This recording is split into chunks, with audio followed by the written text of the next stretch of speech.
हरिओम. आज सोमवार, विनायक चतुर्थी, 3 मार्च 2025, शक 1946-47. सद्गुरू ब्रह्मचैतन्य गोंदवलेकर महाराज यांचे विचार आपण ऐकणार आहोत. ते सांगणार आहेत की प्रपंच जरुरी पुरताच करावा. पुष्कळ लोक जोडधंदा करतात, म्हणजे त्यांचा एक मुख्य धंदा असतो आणि त्याला मदत म्हणून दुसरा धंदा करतात. त्यांचं सगळं लक्ष, सर्व लक्ष मुख्य धंद्याकडे केंद्रित झालेलं असतं. म्हणजे जोडधंद्यामुळे जर मुख्य धंद्यात व्यत्यय येऊ लागला तर तो जोडधंदा जरुरीप्रमाणे बंदही करतात किंवा नफा नुकसान त्याचा प्रसंग आला तर जोडधंद्यातला नफा नुकसानाकडे विशेष आस्थेने पाहत नाहीत.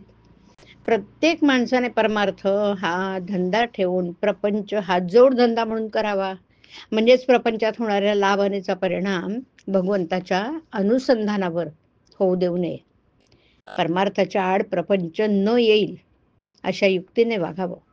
भाजीला जसं मीठ लागतं ना, तसा परमार्थाला प्रपंच लागतो. मीठ नसेल तर भाजी अळणी लागते, पण मीठ जास्त झालं तर भाजी खावत नाही. त्याचप्रमाणे प्रपंच आणि परमार्थ यांचा संबंध आहे. काही लोकांना सवयीने मीठ जास्त लागतं, तसं त्यांना प्रपंचाची सवय झाली आहे, त्यांना तो जास्त लागतो. त्यांची गोष्ट निराळी.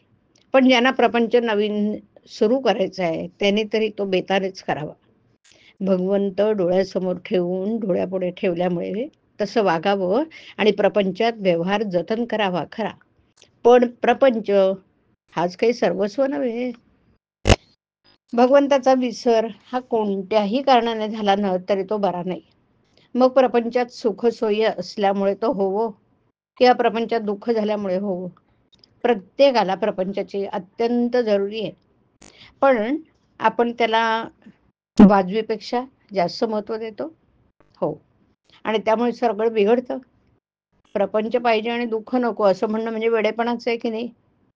मूल असेल तर ते कधीतरी आजारी पडणारच. प्रपंच हा कुणाला सुटला आहे का? हा प्रपंच, हा संसार भगवंतानेच उत्पन्न केलाय, तर तो कुणाला तरी सुटेल का? तसा नुसता प्रपंच तापदायक नाही, तर आकुंचित प्रपंच हा तापदायक आहे. ज्याप्रमाणे आपण आपल्या या खिशातले पैसे त्या खिशामध्ये ठेवतो, अगदी त्याप्रमाणे प्रपंचातलं आपलं मन काढून भगवंताकडे लावावं. आणि मग तसे करण्यात समाधान आहे. नवरा बायकोचं ध्येय एकच असलं तर त्यांचा प्रपंच सुखाचा होतो. जो मनुष्य हौसेने प्रपंच करेल त्याला तो करायला 24 तासही पुरणार नाहीत. पण जो जरुरी पुरता प्रपंच करेल त्याला 3-4 तास पुरतील.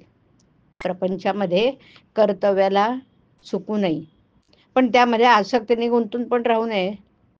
आपल्या व्यवहाराचे कर्तव्य मनापासून केल्यानंतर त्याचं फळ रामाकडे सोपवावं ना. रामाचं नाव शक्य तितकं घेऊन आपलं मन त्याच्या ठिकाणी चिकटावावं, यासाठी त्याची मनापासून प्रार्थना करावी. प्रपंच हा मोडक्या वस्तू नीट करण्याचा कारखाना आहे. तिथे मोडक्या वस्तू जितक्या जास्त असतील तितकी शिकणाऱ्याला संधी जास्त.